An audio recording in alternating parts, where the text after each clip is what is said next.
Welcome to Beyond the Crucible. I'm Warwick Fairfax, the founder of Beyond the Crucible.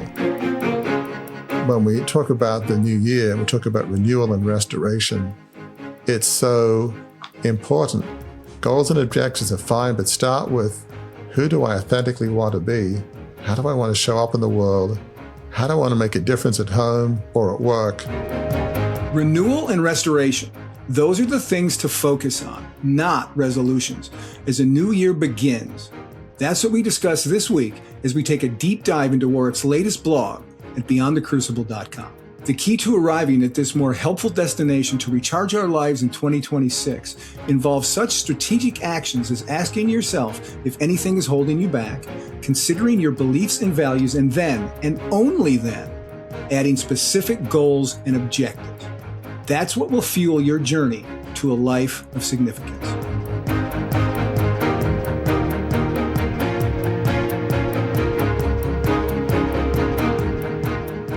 Welcome, friends, to this episode of Beyond the Crucible. This is, I'm going to add this in here.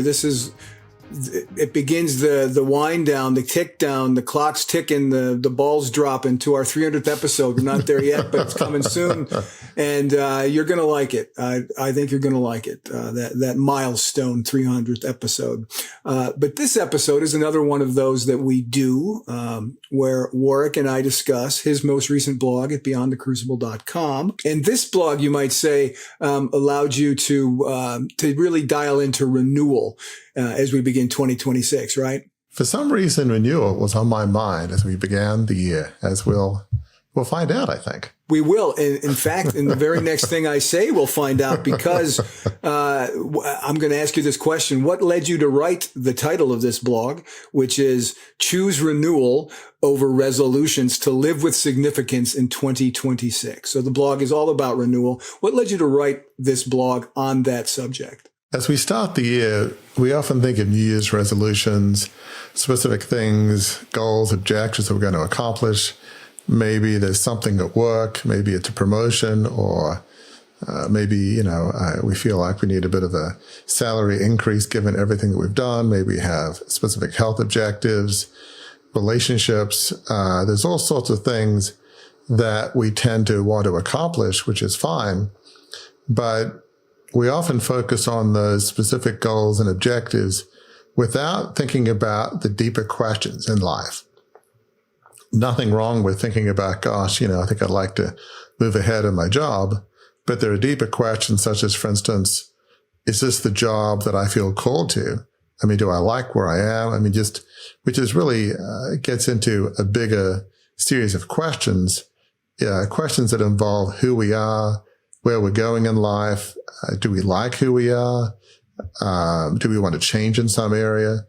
Sometimes we can drift from who we wanted to be years ago to something else. It's just, life often happens slowly in the sense that we don't make some intentional decision to drift in our beliefs and values or with our dreams, but slowly but surely, day by day, maybe we compromise our beliefs and values. We kind of compromise the dream, saying, well, maybe one day, but then years go by and one day never comes, and we just sort of drift a bit from who we wanted to be, from who we authentically are. And so really, that's, to me, the concept of renewal is, rather than starting with the whole objectives and goals, which is not bad in of itself, we want to start asking ourselves, especially at the beginning of the year, those big questions about to what extent we're really truly living the authentic life that we want to be. Are we becoming the person that we want to be? Are we fully living out our beliefs and values?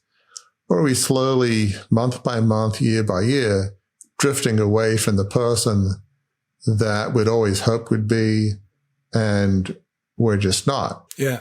And to hear you describe it that way, it's interesting. There was a man I worked for several years ago, and he was the kind of guy that when you had a planning meeting to plan a project, he would always leap ahead to the tactics and he'd leave behind the strategy. And that's kind of what you're talking about here, right? We have a tendency with resolutions to dive right into tactics when it benefits us to back up, look at the bigger picture, pull out a little bit and lay the groundwork, because we can then build the tactics off of that, right? Yes, so well said. So often, as you suggested, you're in a meeting at work and they're talking about some marketing strategy, and it's like, okay, so we're going to go, direct mail, social media. If we do social media, what social media? How much are we going to spend? I mean, and those are all good questions, rather than, well, what is the marketing strategy? Right. Does it make sense? I mean, who are we as a company? Is this something that people are even interested in buying? Are we being authentic to who we truly are? Do we like what we're producing and what we're representing as a company? Those are the bigger issues you've got to ask first, rather than, gee, what are the marketing strategy tactics and which is the best social media vehicle for our particular product? That's not a bad question, but those deeper questions have to be asked first. And it sounds obvious, but I think most of us have been in enough meetings that we often go to tactics. And, one of the things I've observed, I think most of us are much more comfortable in the concrete and the specific. Mm-hmm. You start asking abstract, questions about who we are, what life is about, what should our life be about, our company. Those are such more challenging questions that most of us would say, you know what, can we just go with the tactics? I can answer tactics questions a lot more easily than who am I and where am I going? Do I like who I am? I really don't want to ask those questions because they're painful. Can we just go with the easy tactics questions? I mean, easy is a relative term. It's not like they're so easy, but relative to who are we as a human being? That's just a question most of us would really not like to ask, because sometimes it's like, I don't know that I want to know the answer, because then I might have to deal with it. So can I just stick my head in the sand and just ignore those big, deep questions? Because I don't know, it's like, what was that movie, A Few Good Men, You Can't Handle the Truth? Yeah. Well, for many of us, it's like, we can't handle the truth. I mean, in many cases, that's our fear. If we knew the truth, would we be able to handle it? Would we have to make changes we don't want to make? So there's very good reasons why we tend not to want to ask ourselves those deep questions. Yeah. Well, here's the good news, folks. We're going to ask those deep questions, or we're going to propose. Warwick's going to lay out some deep questions that you can ask yourself on your own journey. And as we always do in these blog discussion episodes, Warwick, you've extracted some insights and action steps that listeners and viewers can take to embrace renewal in 2026. Rather than resolutions per se. So to think big picture, to think right macro, not micro, because micro will come after you think macro. And follow these points, folks, and you'll see how that works out. So let's run through these points. There are 7 of them. Oh my gosh, shock! Now, truth be told, I actually tried to have 9 points, and Gary astutely said, it's the wrong number. 7 is the right number. So we went to 7. I mean, there's more of a story to it than that. But yes, it turned out 7 was the right number. But, who knew? Yeah. Well, I could have guessed, but I didn't know. But the points do, again, folks, listen for it as we talk about it. As Warwick always does, there's steps that take you through a journey. And the first step, on that journey is put aside for now defining specific goals and objectives for the year. Talk a little bit about that. It's kind of what we hinted at already, but why is it a critical first step for this process? Yeah, I mean, really, we've been talking about it a bit, but, I think setting specific goals and objectives are fine. It's not wrong. I think a lot of people find that very helpful, but it is not helpful if you start with that before you've asked the deeper questions. Really, as we'll talk about the deepest soul question. So, really, if we go back to that business analogy that we're using, you got to start with marketing strategy. Who are we as a company? What's our beliefs and values? Who do we serve? You got to ask all those questions before you start getting into marketing tactics. That makes sense, I think, in a business context. Well, it makes sense in a life context. It's right. What could be more important than our lives and our dreams and beliefs and values. So you've got to first start looking at the deeper issues before you get into metrics. And you've just got to do the soul work first, because what happens is if you start with tactics, goals, and objectives, it will inevitably continue the past. Now, the past may be fine. You may be on the right track, or you may not be. But not knowing does not feel like a good plan. So that will, whatever track you're on, whatever organization or lifestyle, you will just tend to build off of that, tactic by tactic, step by step. And, that whole phrase, hope is not a plan. Well, right. It's a bit like that. I mean, if you're just going with the same tactics that you did before, it could take you in a good direction or a bad direction. You won't know. I mean, I think our lives are the most important thing we have, our families, our friends, the work that we do, that we feel called to. You've got to ask yourself those deeper questions so that you're more in line with who you want to be. And if you don't ask those questions, I think it's almost inevitable that those tactics and goals and objectives will just continue the same path that you've been on. It's almost inevitable. Right. Earlier, as you were leading up to this point, you mentioned the idea of You Can't Handle the Truth from A Few Good Men, the Jack Nicholson, right. Tom Cruise movie. And here's point 2 in the blog, can be one of those you can't handle the truth questions for some of us. And that's this: ask yourself whether anything is holding you back. Why is that so critical at this juncture? Very often there's a reason that we might be drifting from our hopes and dreams we had years ago, from beliefs and values. And one of the reasons could be resentment or anger over past relationships or failures. Maybe you tried a small business years ago or a nonprofit and it didn't work. And it's like, okay, I learned my lesson. I'm not cut out to try things or experiment. I'm going to go the safe route in a bigger organization. It's not right or wrong, but so often it's the reason why that matters. And so maybe you've had people that have let you down, past relationships. So maybe that makes you feel that you can't trust anybody, be it your spouse, partner, maybe even your kids. You feel like you've been damaged, so that, you trust people. They will always let you down. They will always stab you in the back. So what's the solution? Don't be vulnerable. Don't let anybody hurt you again. And the way to stop people hurting you is don't let people in. That's a very damaging psychology, but it's not uncommon, very sadly. Yeah, I mean, the bottom line is, if you feel that maybe you've drifted from your hopes and dreams and being the person you want to be, you've got to start asking yourself, well, why? Is it anger, resentment? Is it failure? What are the reasons? And so you can't solve a problem until you know what the problem is. It's not always the case, but very often, if there's something holding you back, it's worth asking yourself, what is it and why? Yeah.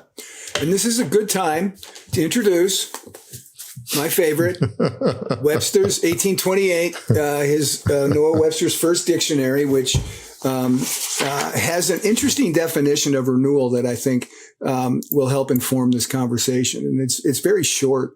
It's simply this: restoration to a good state, right? What you're talking about here is the state's not, there's something wrong with there's a malfunction there somewhere. This is restoration to a good state. That's what renewal is. And that's what really all the points that we're talking about is designed to create for folks, right?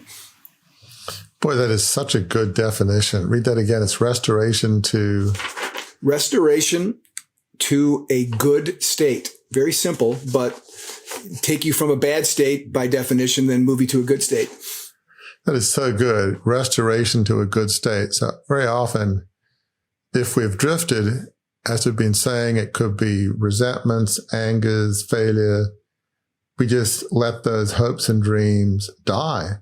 And we need to restore those hopes, those dreams. We need to restore and renew our soul.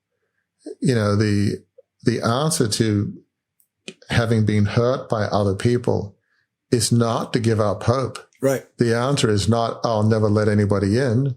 Maybe the answer is let the right person in, the person who's a good match for you, who will affirm you and you them, who's a good fit. But the answer is not give up.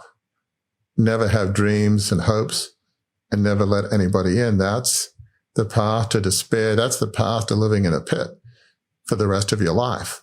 That's not a place you want to be. So you do want to kind of restore those hopes and dreams. The person you were before maybe you might think was damaged and hurt and gave up hope and became cynical and it's all hopeless. Why bother? The answer is just, restoration. That's a good word. Yeah.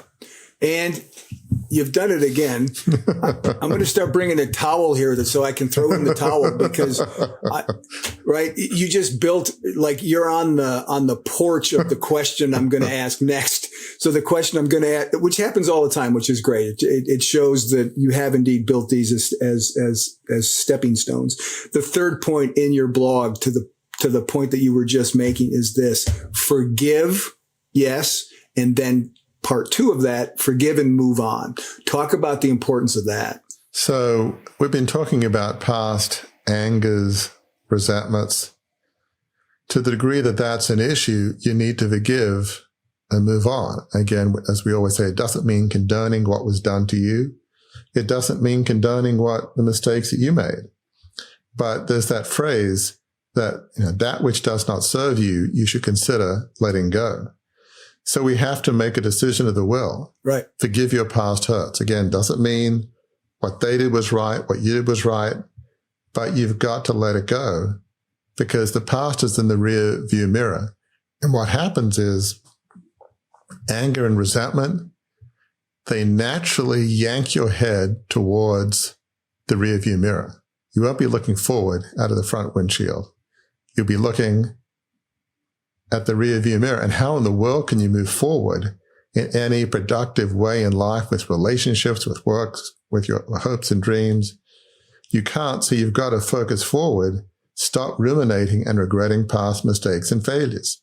So maybe you've had bad relationships. Okay, that's in the past. Move forward. How am I going to do things differently? How am I going to be different? Maybe you had past jobs that were soul crushing, a bad boss, a bad company, bad economy. Maybe you failed in some areas. You had a small business that failed. I mean, most entrepreneurs have had multiple businesses that failed. That is normal. Not everybody's cut out to be an entrepreneur, and that's fine. But if you had a hope and dream and maybe it didn't work out, you've got to forgive, let go. I mean, it's, so many movies. There's that Disney movie, Let It Go, and the song, and any parent that has young kids are probably sick to death of that song. And you've just given them an earworm for the rest of the episode. So sorry, but it's true. I mean, that whole concept of let it go, and it's so much easier said than done. I mean, I believe in that passionately. Are there times in my life, days in which I fixate on something, or I'm angry, or I'm frustrated about something? I know it's not serving me, but I can't just switch off my emotions in a minute or a nanosecond. But at least knowing means you can deal with it. Again, I've said this often before. For me, if it's something personal, relationship about our family, my go-to, I'll talk to my wife, Gail, and I say, I know this is silly. I shouldn't be fixating on it. I'm making a mountain out of a molehill. And there may be many that don't do that, but let's just say there's one or two in the audience that do that on occasion of making a mountain out of a molehill, which is to me part of being human, is I know this is silly. I'm exaggerating this, but it's just, I can't switch off the emotion. So for me, what helps is I'll say, Gail, can we pray? And sometimes I'll say, Gail, can you pray for me? And at least for me, that's usually very effective and helps me to move on. So you got to figure out what mechanisms help you move on. We're all different. We have different beliefs and values, but we're focusing on this a bit because to move forward and be the person you were created to be, from my perspective, by God, to be authentically yourself, you've got to find a way to forgive and let go. It does not serve you looking in the rearview mirror and blaming yourself and blaming your others and just giving up and being cynical and, everybody's against me, so what's the point? Let's just give up. How does that serve you? It just doesn't. Yeah. And that idea of looking in the rearview mirror, you said it earlier when you were talking about it here. you can't, while you're looking in the rearview mirror, move forward. I mean, you can, but you can't do it safely, right? No, exactly. There's a crash in your future if that's the way that you're living. And I think all of these points, I think what this whole blog gets to, what our discussion is getting to here, is that to not follow any one of these steps, especially in combination, a couple of these steps, these are things that can cause crucibles in your life, or they can also, right, if you already are in a crucible, they can cause the extension of a crucible. They can lengthen the duration of a crucible. That's a fair way to look at this point, isn't it? It's so well said. And you have to ask yourself, do you want crucibles or do you want renewal and restoration? Right. Now, some crucibles, it could be a health challenge. It could be getting downsized at work as the economy, what have you. There's many crucibles that are not our fault, not our choice. But the crucibles that result from anger and resentment, not forgiving others, being very hard on yourself because of a past failure, those are crucibles that can be avoided. You can either create them or avoid them. And it's not always the case, but in this particular case, there are some crucibles we bring on ourselves, and there are certainly some crucibles we can help avoid. And so life's tough enough. Wouldn't we want to minimize the crucibles we have in life? Most of us would like to. So that's why letting go of the past is so important to live a life of renewal and restoration. Yeah. Well, folks, we're only 3 points through this blog. The blog is called Choose Renewal Over Resolutions to Live a Life of Significance in 2026. It's Warwick's latest blog at beyondthecrucible.com. So we've been through 3 points so far. One is put aside for now, defining specific goals or objectives for the year, right? Second point is ask yourself whether anything is holding you back. Third point we just went over is forgive and move on. Here's the fourth point of that blog, the fourth point we're going to discuss here at Warwick, and that is consider your beliefs and values. We talk about that quite a bit at Beyond the Crucible. Why in this context is this a critical step that we have to take? So if you feel like life is not going in the direction you want to, maybe you feel like you've drifted, be it in relationships, health, at work, and, you've got the first point saying, okay, maybe I feel this nagging sense of, gosh, life is not going the way that, that I want to. I feel like I've drifted. I have this nagging feeling of discontent. It may not be like excruciating pain. It could be just this dull pain, this sort of lethargic, I don't get up in the morning feeling excited. It's like, oh boy, here we go. Another day. I gotta survive. I mean, it'll be fine, I guess. Let's just keep going. That sense of just lethargy and discontent and frustration. So, before thinking about, okay, so where do I want my life to go? You've got to ask yourself, about your beliefs and values, and ask yourself, to what degree am I living in light of those? And it's not about what others think.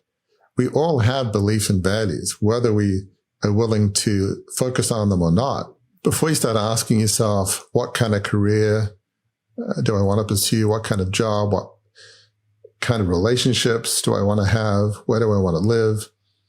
You've got to ask yourself, what do I believe? What is really deep down fundamentally important to me in life? And then you can build upon that. Okay, so what does that mean for work, career, relationships? But it starts with, well, what do I believe? What do I value? And here, friends, is why that's so important to do at point 4 of Warwick's blog, because in point 5 of Warwick's blog, here's the suggestion. Evaluate how far away you are from living a life that is fully in line with your beliefs and values. So in point 4, you have to consider what your beliefs and values are. In point 5, you have to evaluate just how far away you are from living the life you want to live. Unpack that a little bit for folks, Warwick. So now we're getting to some of the most painful areas in this discussion. There's a reason why you may not want to consider your beliefs and values. Because if you start thinking about it, the next question inevitably is, well, how far away am I from living those beliefs and values? And the answer may be like a long, long way. Right. considering your beliefs and values, and then asking yourself, well, how far away am I? That can cause you significant pain. But this is pain for a purpose. It's like nobody wants an operation, but sometimes in discussion with your doctors, it's like, well, you know what? I believe this is the best for me. That'll be painful in the short run, but I'll be healthier and more able after that. So that's the case here is you've got to ask yourself, well, let me look at my career. Maybe I'm in a job that I do okay in, but it's soul crushing. I hate the company. My boss is awful. I work 24/7. I'm okay at it. I can do it, but it's just soul crushing. I just go into this job every day and it's awful. We've talked about a bunch of movies. There's another movie that comes to mind. Not a movie people would have heard of, perhaps. It's a Tom Hanks movie called Joe versus the Volcano. I don't know how well it did at the box office, but early on, there is this almost parody of a soul-crushing job. Right. And he's walking across this like dirt-filled, potholed area where you park. Of course, most companies do have paving in front of in front of their company, but not this one. And there's potholes and everybody's depressed, and he goes into this factory and he goes down and down and down into the basement. There's no light and it's just gloomy. And you might feel like, hey, that's me. That's me at work. That's philosophically, that's what I feel like. So you've got to ask yourself, okay, maybe I've drifted. Maybe I'm in a job that I just don't like. Okay, well, that's, admit that. You might ask yourself, well, what does all this mean for my family? I might have said that one of my core beliefs is spending time with my husband, wife, kids, but I'm never home. I work weekends, I work late. And again, sometimes there are reasons if, you're really having trouble making ends meet and you've got dual paychecks, and I get that. But let's say that's not the case. Okay, you've said being with your family is good, but it's like you don't want to be that mom or dad that, when you say, look, I'm sorry, Johnny, Mary, I missed that game, I missed that recital. And they say, it's okay, mom and dad. I know you're never able to make them because you work hard, but I just don't expect you to be there. It's okay. Right. That kind of response from your kid is soul crushing because they've just normalized the fact that you're never around. What's that mean? They have a crisis. They want to talk. Oh, you weren't there. I was bullied at school or on social media and I'm just feeling awful. Well, where were you? So you've got to really ask yourself those tough questions. And together with that, again, it doesn't get easier. It gets tougher. Not just be honest with yourself, but ask friends and family what they think. And that you might say, look, you know my beliefs and values. Maybe they don't, but articulate it to them if they don't and just say, well, do you feel like I've drifted? Maybe I feel like I've drifted. And they might say no, but they might well say, you know what? I didn't want to say it, but since you've asked and you've said you think you might have, we love you, but you kind of have. So I realize this isn't easy. It's just like going to the doctor sometimes. It's not easy, but you do it because you care about your health and you care about your loved ones who also care about your health. You do it because you care about yourself and others. So I don't pretend this is easy. No, it's not. And guess what, folks? The next part's going to be even less easy.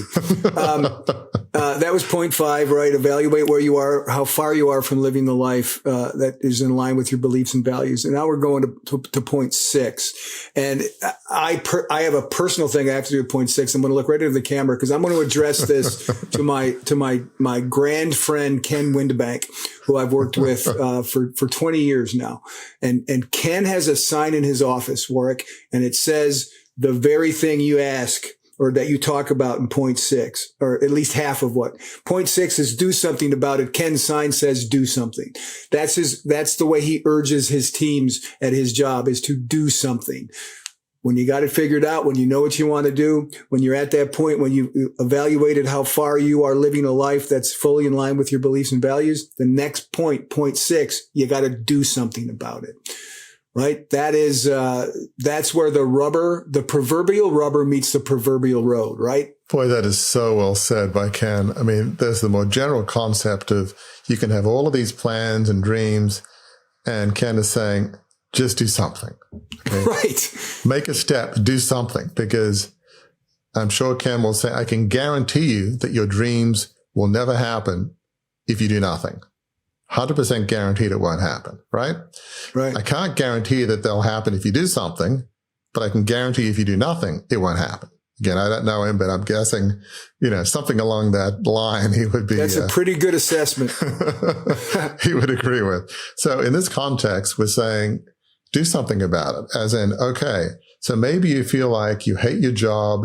You feel like you're Joe and Joe versus a volcano going through this, muddy, parking lot to this, dank, factory-like atmosphere.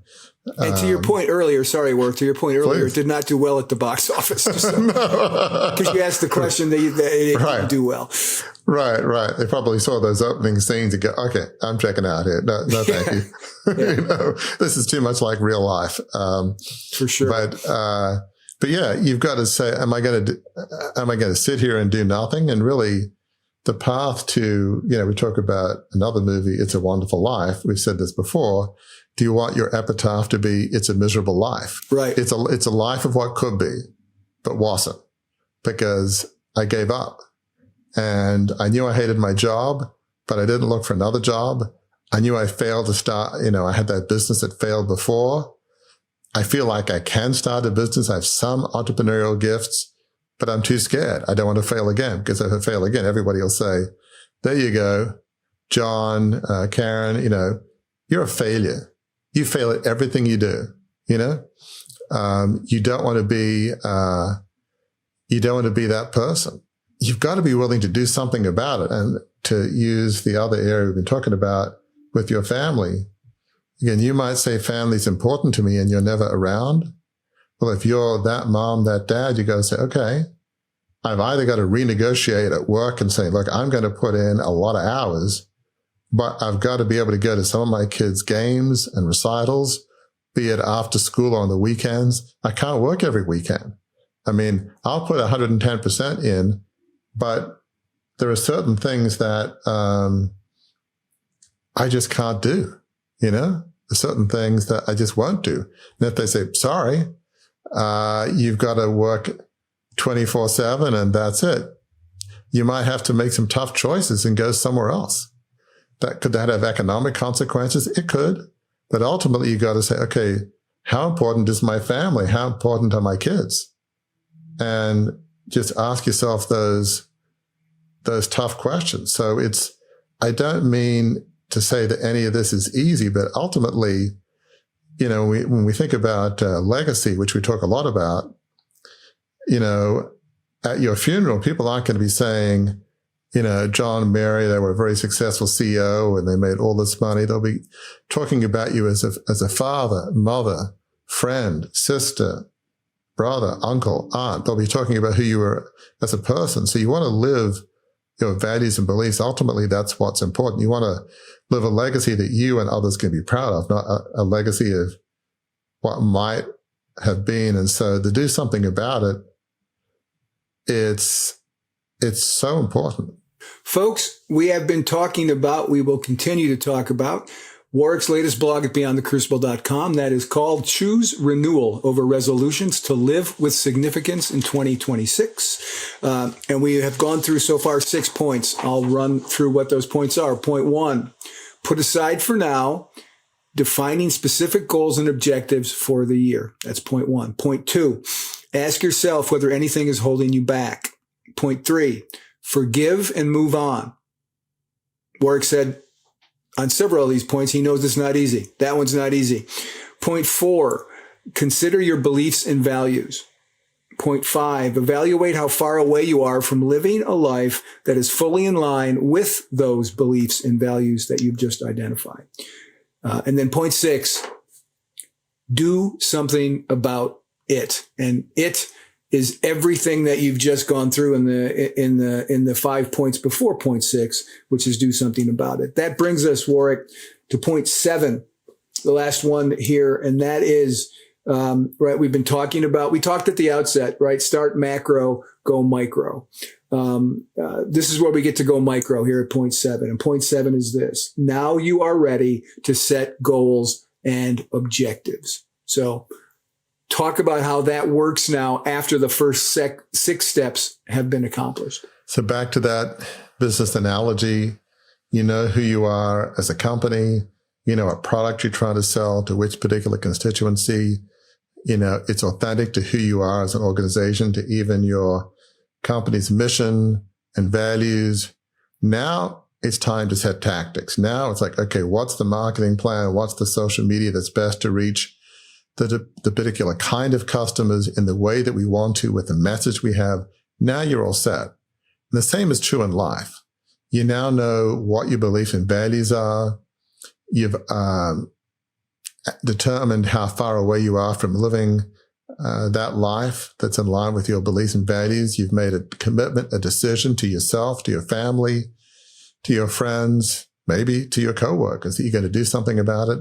So now you're ready to set specific goals and objectives. So if you feel like at work that you're working 24/7 and you have no time for family, well, you've got to set a goal. Okay, next week on Tuesday, I'm going to have a conversation with my boss, and we're going to have this conversation. At the very least, I'm going to call, text, and set up a meeting.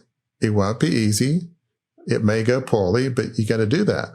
And then, you know, set some benchmarks to see if you can make it work at your organization. If you can't, then start asking friends and family, you know, colleagues and associates. Maybe there's some other company that you can go to. Maybe you gave up that entrepreneurial dream years ago. Well, start setting some goals and objectives to talk to other entrepreneurs. How do they do it? Network with people, get advice, you know, begin the first step on the journey to starting your own business. But it doesn't happen overnight, but just do something. Meet with somebody, have a cup of coffee with somebody that can help you, that gives you some good ideas. And in terms of being with family, you know, have a discussion with your, you know, husband, wife, partner. Just say, okay, I want to be some of my kids' activities. Okay, I travel maybe 2 out of 4 weeks a month, but maybe on those, maybe some of those other times, is there a game that's particularly important to my son or daughter? Is there a game that I don't want to miss? Okay, let me move heaven and earth to be at that key game, that playoff game or whatever it is, you know? Right. And maybe you won't get to where you want to go overnight, but, you know, it's like, I've got to go to at least some games. If I can go to 20, 30% of the games in the season, that's better than 0. I'd like to get to 75%. Again, here we're talking metrics and goals, and you may not feel the need to set it quite that specifically, but if you feel like this is so tough and you feel the need to and it'll be helpful, then by all means do that. But so goals and objectives can be helpful.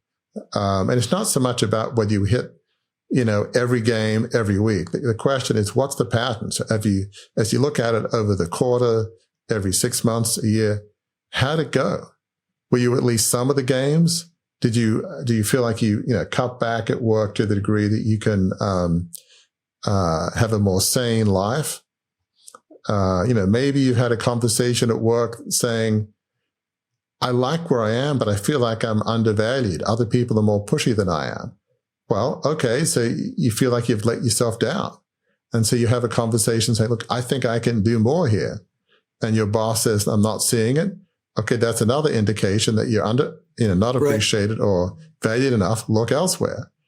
But unless you're willing to give them a chance, you're not going to know. So much of life is knowing what your beliefs and values are and being willing to take a risk of having a challenging conversation at work or at home and making a decision that I'm not going to just drift on the path of quiet discontent. I'm going to seize the day. I'm going to do something about it, and live a life that I'm proud of and others will be proud of, and, start living your legacy today. And it comes with having conversations and making decisions one step at a time, often one small step, that lead to a life that's far more fulfilling. So think about the goals and objectives that align with that. What do you need to do today and this week at home, in relationships, at work, exploring your business opportunities? You may not have it all figured out, but what are the next steps to helping to figure out how to change your life to be more in line with your beliefs and objectives and the life you've always dreamed of, to be authentically who you truly are? The blog we have been talking about, friends, is at beyondthecrucible.com. It's by Warwick Fairfax, and it's called Choose Renewal Over Resolutions to Live with Significance in 2026. Warwick, we've talked about 7 of the points that you brought up, all 7 of the points you brought up in the blog. Of those 7 points, of anything that we've talked about here in this discussion, what's the one important thing you'd like listeners and viewers to take away? The one important thing they can do to really live out what you're laying out for them in this blog? Life is more about becoming than about doing. Doing follows the becoming. You've got to first ask yourself, am I living in light of my beliefs and values? Do I feel like that there's been resentments and anger and failure from the past that I've just not let go? I continually look in the rearview mirror.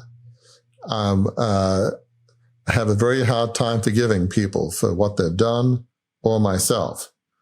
You've got to let go of the past, forgive. Again, we always say this, not condone. Let go of that which is holding you back. Don't start with specific objectives and goals, but ask yourself, okay, am I fully living the life I always dreamed of? Am I living in light of my beliefs and values? Maybe I feel like I'm a long way from living the life that I feel like I should be living, be it dreams, beliefs, or values. I've committed to doing something about it. I'm setting some specific goals and objectives in light of that. Joy and fulfillment come not so much just from, working your way up the corporate ladder, nothing wrong with that, but they come from fully living in light of your beliefs and values. We've had so many guests. In fact, we have, had some recently talk about, life is about the journey. That comes up a lot in our discussions and with guests. It's about the journey of living in light of who you want to be. It's seeing, the smile on your son or daughter at that recital or sports game. It's seeing the joy on colleagues' faces at work when you're moving towards an objective that you truly feel will make a difference in people's lives. And you know what? This was a good day. We got something done that I think is going to help people. You don't have to be in a nonprofit to have that kind of sense of joy that, today was a good day. Today mattered. Right. Today we did something that was meaningful. So that's where joy and fulfillment come from. And, achieving specific career and monetary objectives, they might give you pleasure for a time, but it doesn't last. That kind of joy, fades. We fall into the illusion that the next promotion or the next monetary level will make us happy. It doesn't. Nothing wrong with advancing in your career. But the motivation should be, I want to help as many people as possible. And that promotion will help me have more influence to really help more people. If that honestly is what you believe, that's great. So, you've got to live in light of your beliefs and values. It's so funny how often you ask people what makes them happy and joyful. I'll say, well, I felt like I helped my son or daughter, my wife, my husband, that coworker. I just felt like I helped them get to the next level or offered a word of advice or just a listening ear. Say, boy, you know what? That gave me a sense of satisfaction. That's why we talk about a life of significance, a life on purpose dedicated to helping others. When you live a life that's not about you and it's about others, it's about doing something that somehow makes the world a better place.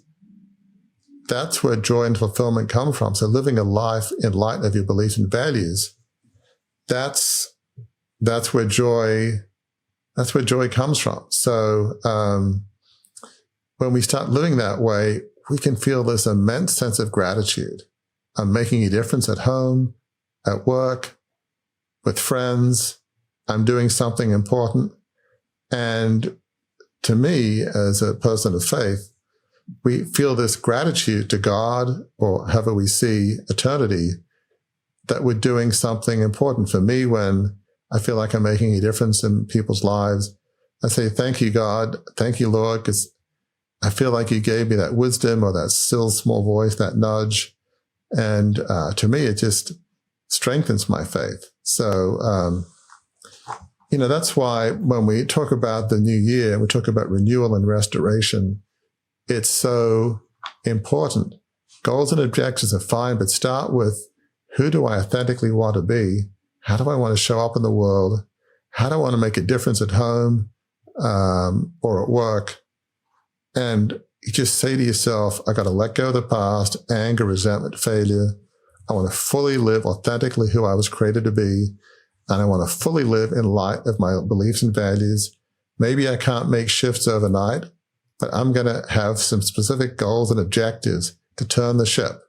Maybe I can't do it in a day, but over the course of this year, I'm going to make some tangible, concrete objectives, and I'm going to do something to turn my life towards the legacy I want to live that's in line with my beliefs and values, a life that will lead me to a life of significance, one of joy and fulfillment, a legacy that I can be proud of, and I hope that others would be proud of. I say it when we have guests on the show, Warwick. I'll say it to you, too. I've been in the communications business long enough to know when the last word's been spoken on a subject, and you just spoke it, so bravo.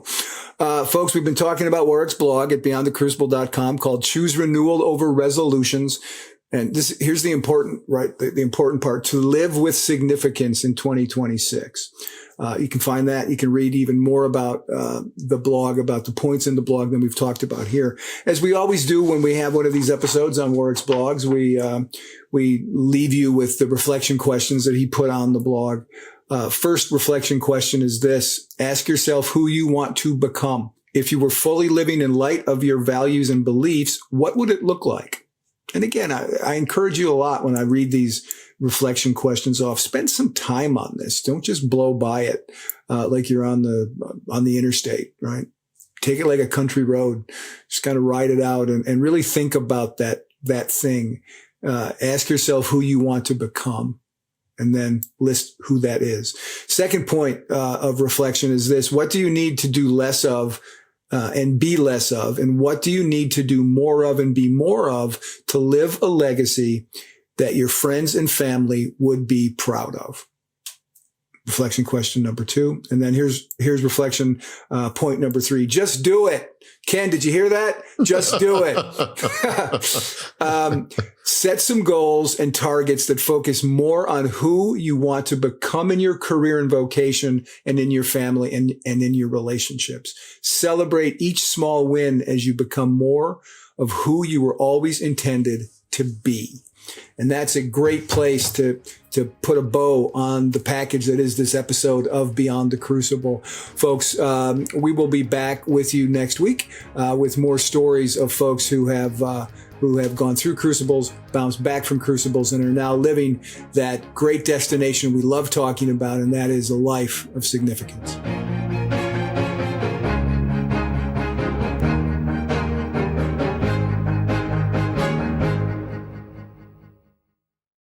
Welcome to a journey of transformation with the Beyond the Crucible assessment. Unlike any other, this tool is designed to guide you from adversity to achievement. As you answer a few insightful questions, you won't just find a label like the helper or the individualist. Instead, you'll uncover your unique position in the journey of resilience. This assessment reveals where you stand today, the direction you should aim for, and crucially, the steps to get there. It's more than an assessment. It's a roadmap to a life of significance. Ready? Visit beyondthecrucible.com. Take the free assessment and start charting your course to a life of significance today.